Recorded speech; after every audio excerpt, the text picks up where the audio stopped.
Les pronoms détachés en arabe, qu'est-ce que c'est? On les appelle aussi les pronoms isolés. Donc en arabe, on dit ad-dama'irul munfasilatu. Ad-dama'irul munfasilah. Ad-dama'ir, c'est le pluriel de damir, qui est un pronom. Al-munfasila, isolé ou détaché. Il y en a 12 au total dans la langue arabe, mais aujourd'hui nous allons voir 4 simplement, afin de nous permettre de faire des phrases plus complexes et appliquer les nouvelles règles qu'on apprend. On va commencer par le plus utilisé qui est ana. Ana, qui signifie je ou moi. Donc il s'écrit ainsi avec un alif à la fin, mais ne se prononce pas avec une prolongation. On ne va pas dire ana, c'est ana, comme s'il y avait un soukoun ici en fait. Et donc c'est le pronom de la première personne du singulier et qui est utilisé pour l'homme et pour la femme. Parce que vous verrez qu'en arabe, il y a une différenciation dans certains pronoms pour l'homme et la femme. Raison pour laquelle il y en a 12 au total.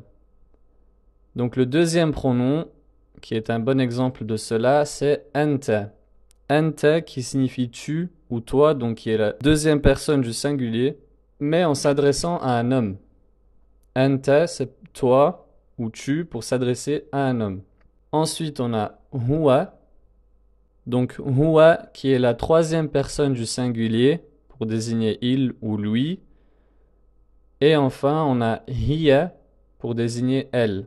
Ana donc, c'est moi ou je, pour un homme ou pour une femme. Anta, toi, pour un homme, en s'adressant à un homme. Huwa, il, hiya, elle. On va voir ça en application tout de suite avec quelques exemples. Donc, pour ana, on va prendre par exemple cette phrase ana mudarrisun. Ana mudarrisun. Vous devriez connaître la signification de la phrase. C'est donc je suis un enseignant. Je suis un enseignant. Ensuite, on va prendre anta.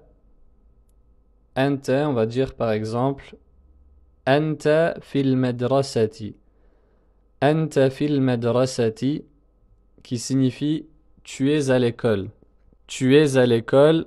Donc ici, on va mettre aussi en pratique les règles qu'on a vues sur les prépositions. Donc j'ai utilisé fi, qui est un harfu jar, comme on l'a vu dans la leçon d'avant, et qui impose cette kesra à la fin du mot. C'est pour ça qu'on n'a pas dit fil madrasatu ou fil madrasata, c'est fil madrasati.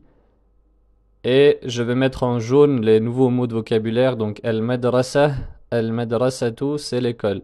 Donc ici, on s'adresse à un homme en lui disant tu es à l'école. Mais bien évidemment, en français, on ne fait pas cette distinction. En arabe, vous verrez qu'il y a un pronom spécifique pour s'adresser à une femme. Ensuite, on a huwa.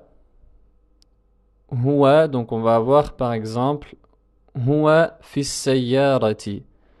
Huwa fis sayyarati. Donc il est dans la voiture. Il est dans la voiture. Donc pareil, as-sayyara. Il est apparu dans une vidéo précédente, mais je le remets en jaune. Pour certains, c'est nouveau.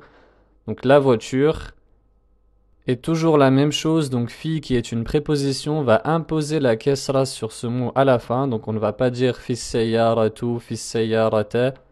C'est bien fis sayyarati. Et enfin, on va prendre l'exemple avec hiya, donc elle, pour dire hiya fil ghurfati. Hiya fil ghurfati, elle est dans la chambre. Elle est dans la chambre. Donc al-ghurfa, al-ghurfatu, en arabe c'est la chambre. Et toujours la même chose avec fi, on voit bien qu'on a une kasra à la fin. Maintenant, vous pouvez vous demander pourquoi il s'appelle pronom détaché ou pronom isolé. Ça, on y viendra en détail dans une prochaine vidéo. Ce qu'il faut retenir, c'est qu'on les utilise en général au début de la phrase, mais ils peuvent être utilisés au milieu ou à la fin. Alors qu'il existe des pronoms qu'on appelle attachés en arabe qui ne peuvent pas commencer une phrase. Mais tout cela viendra dans une prochaine vidéo.